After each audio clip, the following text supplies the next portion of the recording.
So let's talk about Morning Glory Milking Farm, because apparently this is the Two Girls, One Cup of fiction.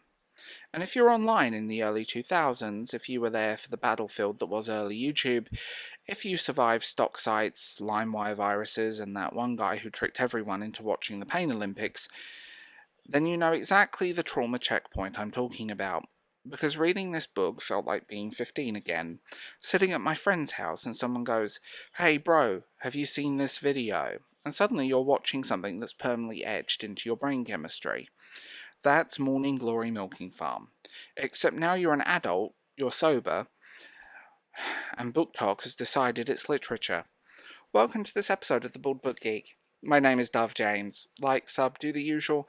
Tell me what you think in the comments below. And if you want to support this channel, you can buy me a coffee on Ko-fi.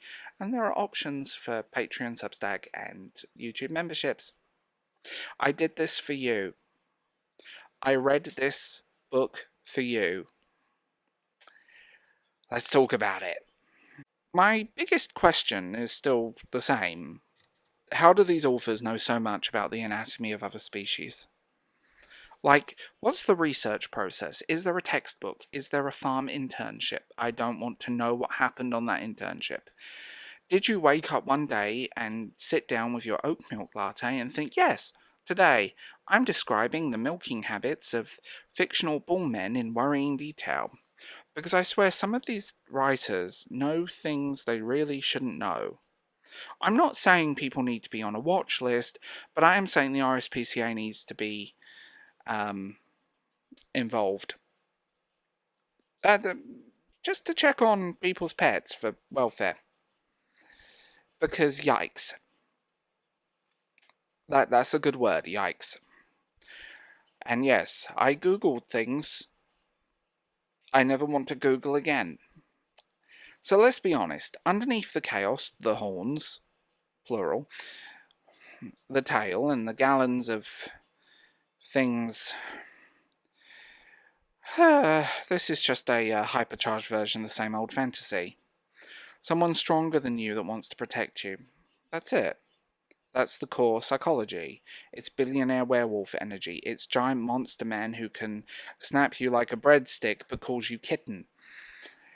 It's, yes, I want danger, but only the safe kind that fits into a Kindle Unlimited subscription. But now it's wrapped in dairy metaphors, because why not at this point? I am grateful to be lactose intolerant. Now here's where the humour stops for a second and the hypocrisy kind of kicks in. If a man talked passionately about this kind of story, if the gender roles were reversed, if a male author wrote a book about a powerful monster woman who claimed a helpless man, people would riot. There would be think pieces. There would be infographics. There would be Twitter threads of 46 posts explaining why this is problematic, but because it's marketed for women with a pink bubbly aesthetic, suddenly it's self-care, escapism, and empowerment. No, it's the same psychological dynamic, just with better lighting and nicer cover art. I still cannot believe someone made a video about Morning Glory Milking Farm and called it the ultimate book of the communist revolution. Like, what? What revolution were you reading? What edition did you get? Because my copy, there's no metaphor, there's no class uprising, there's no manifesto, there's no politely tolerated utilitarianism. This is just a woman, a minotaur, and hundreds of gallons of industrial strength dairy output. There is no Marxist theory. This is just dairy. So no, Karen, it's not an allegory, it's not symbolism, it's not metaphor, it's exactly what you think it is, and God help us all, it sells. Here's the weirdest part. This kind of content used to be hidden. It lived in the dark corners of late-night forums, fanfiction sites, and whatever cursed section of the internet your friend swore was just memes at 2 o'clock in the morning. You read it privately, with the screen brightness as low as possible. Now it's a pastel TikTok trend. Now it's a book club. Now it's merch drops. Now there's playlists.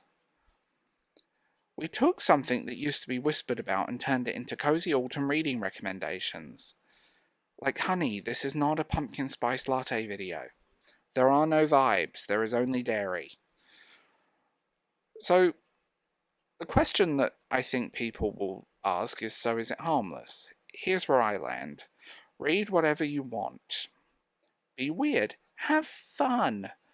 But when this stuff becomes mainstream, when it's on shelves in bookstores and you can literally pick it up next to the young adult section, I'm not joking, can bookstores put this stuff back in the dusty section at the back, please? We don't need kids picking this stuff up. Just saying.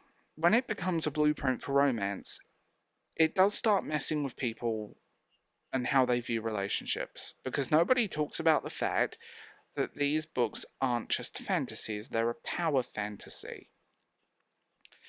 And that's what the algorithm keeps feeding us. When taboo becomes trend, when kink becomes community, when your intimate daydreams become Amazon bestsellers, things get blurry as hell. So yeah, did I think Morning Glory is the downfall of society? No. Do I think it's a symbol of something much bigger? Absolutely. Humanity, people, in general, we're lonely, we're bored, we're overstimulated and understimulated at the same time, and you can take that line to mean whatever you want at this point. We want intimacy, we want connection, we want fantasy without responsibility. And sometimes that fantasy involves dairy.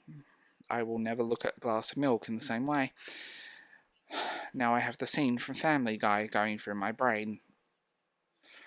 But at least I can confidently say one thing. I'm so grateful to be lactose intolerant.